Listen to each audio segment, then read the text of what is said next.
Hello दोस्तों, अहमद अब्दुल्ला गरीब private IT के इस यूट्यूब चैनल में आपका स्वागत है।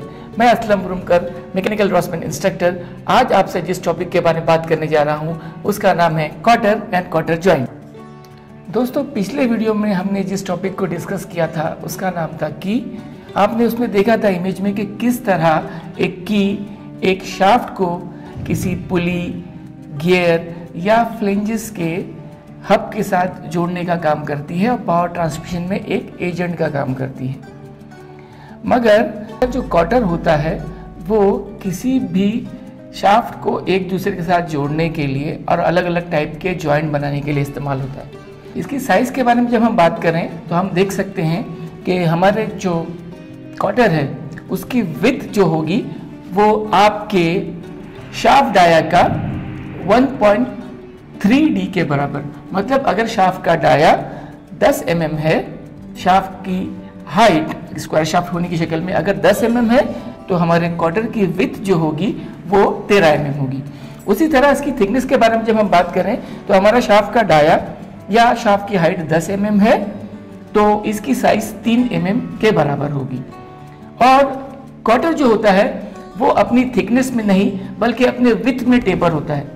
तो इसके टेपर का जो रेशो है वो मैं आपको बताऊं, वो होता है 1:50 से लेकर तो 1:25 तक। ज़्यादा छोटा रेशो करने की हालत में ये होगा कि जब आप जॉइंट बनाएंगे तो वो जॉइंट से गिर जाए। दोस्तों, हम लोग डिस्कस कर चुके हैं कि कॉटर का इस्तेमाल हम लोग अलग अलग टाइप के जॉइंट बनाने के लिए करते हैं। आपके सामने अब यहाँ पर जो इमेज नज़र आ रहा है, आप देखते हैं कि इस जॉइंट के अंदर कॉटर के साथ एक और डिवाइस भी इस्तेमाल किया गया है जिसको देखने पे ये सी जैसा नज़र आता है। इसे जीप कहते हैं। अब देखते हैं कि जब हम लोग शाफ्ट के साथ की को जोड़ते हैं तो शाफ्ट के साथ की अपनी पूरी लेंथ के अंदर कांटेक्ट में होती है।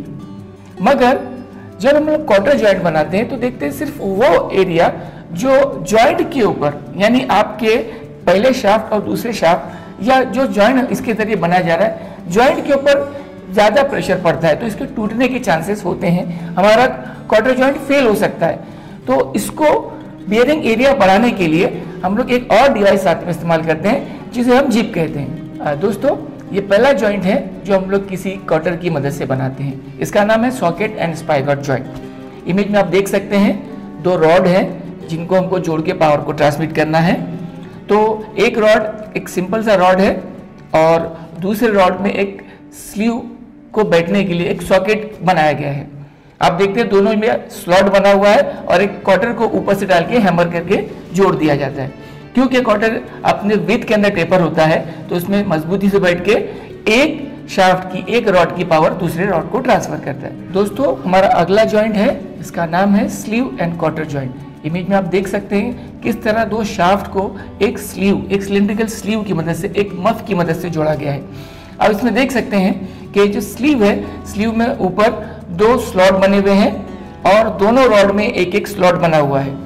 अब स्लीव में दोनों शाफ्ट को दाखिल करके ऊपर से कॉटर को ठोक दिया जाता है और एक मजबूत जॉइंट बन जाता है। इससे एक शाफ्ट की पावर दूसरे शाफ्ट में ट्रांसफर होती है।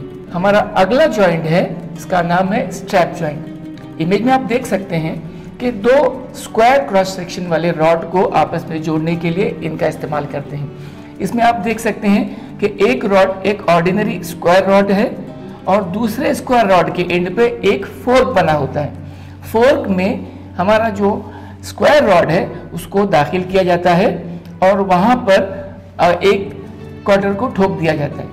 इमेज में आप देख सकते हैं कॉटर के साथ वहाँ पे एक जिप भी इस्तेमाल किया गया है जिससे इस जॉइंट की मजबूती बढ़ जाती है, क्योंकि यहाँ पे सिर्फ कॉटर इस्तेमाल करने पर ज़्यादा लोड पड़ने पर ये जॉइंट फेल हो सकता है। दोस्तों, इमेज में आप देख सकते हैं कि एक की हॉरिजॉन्टली या शाफ्ट के एक्सिस के पैरेलल बैठती है शाफ्ट में और वो शाफ्ट की पावर हब को ट्रांसफर करती है। तो आप देखते हैं शाफ्ट के साथ की अपनी पूरी लेंथ में कांटेक्ट में होती है।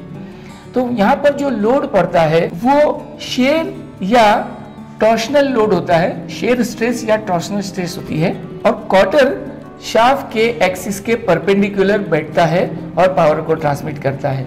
तो क्योंकि बहुत कम एरिया जॉइंट पर कांटेक्ट में आने की वजह से जॉइंट फेल होने के चांसेस है, इसलिए हम लोग यहाँ पर क्वार्टर के साथ एक और चीज़ यानी जिप इस्तेमाल करते हैं।